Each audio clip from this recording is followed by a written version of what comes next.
Hey guys, I just wanted to show you the build I was using for this flight video and kind of a small review of the ImpulseRC Apex frame.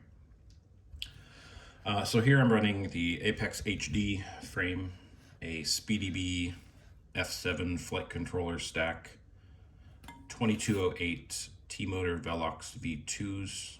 There's 1750 KV running on 6S. I personally like a lot of protection via TPU prints to kind of protect against as much damage to the frame and internals as much as possible. Don't really sacrifice a lot of weight when it comes to this compared to running a GoPro, since I run the O3 air unit.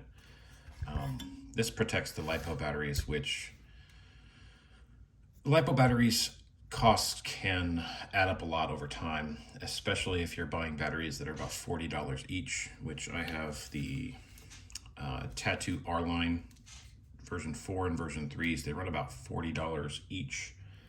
For freestyle, you're gonna crash, you're gonna break things. It's just the fact of FPV.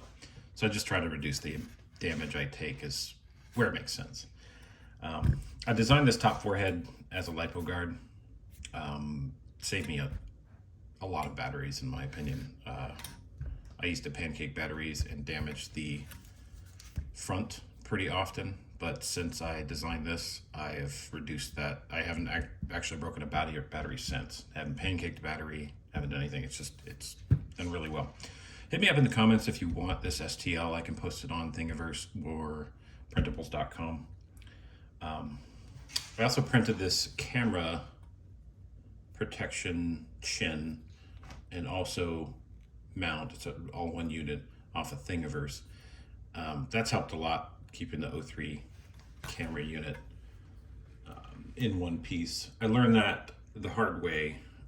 This was in my AOS build where the protection is kind of spotty for the camera. The problem with the O3 air unit is that if you crack a lens, you have to replace the entire camera module, which is $109, instead of being able to buy a $10 to $15 lens. DJI has personally told me that they're never going to do it. They're never going to sell the lens itself. You have to buy a $109 module every time you break a lens. So do what you can, protect it as much as you can. So I wish DJI would fix that, but it is what it is right now. Don't give me your money if you don't support them like that. I certainly would like a better option, but the O3 is just, well, let's not get into that. I like it. As far as the Apex is concerned, good frame. I've had good experience with durability for the most part. I will say it's a pain in the butt to build in. There's not a lot of room for a stack in there. If I were to go back, knowing what I know now, I would have built it as a 20 by 20 stack instead of a 30 by 30. Would give me a lot more room to work with. Don't mind my wires. This is a transfer from my AOS, so I didn't really snip the wires or resolder, but works, so it's fine. This was a basher anyway.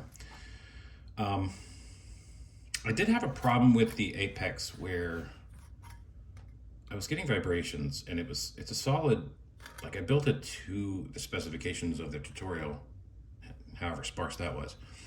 But I lost 4 screws down here. These 3 are here, and this one twice on this one. I thread locked everything. Seems to have gone away, but I don't know. I get a little bit of prop wash, and you know, I don't with this same exact flight controller and ESC with the same PIDs on a different frame, so common denominator is the frame. I don't know. I couldn't figure it out, but prop wash isn't bad enough for me to be like, oh, this frame is trash. It's fine. I can work with it. One thing I noted that on the Apex HD, they didn't send me the right antenna mount.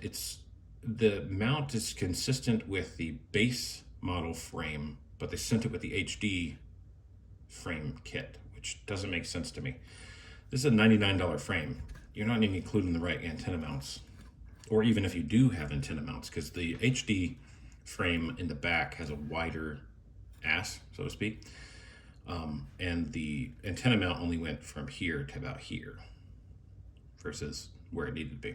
So just printed it. Not a huge deal, but it's a $99 frame. You should get everything you need. Another complaint I have about the Apex is that I had to install the press nuts myself.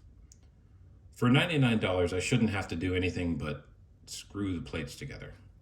I shouldn't have to fiddle with press nuts. That should be something manufacturer does. So, I don't know.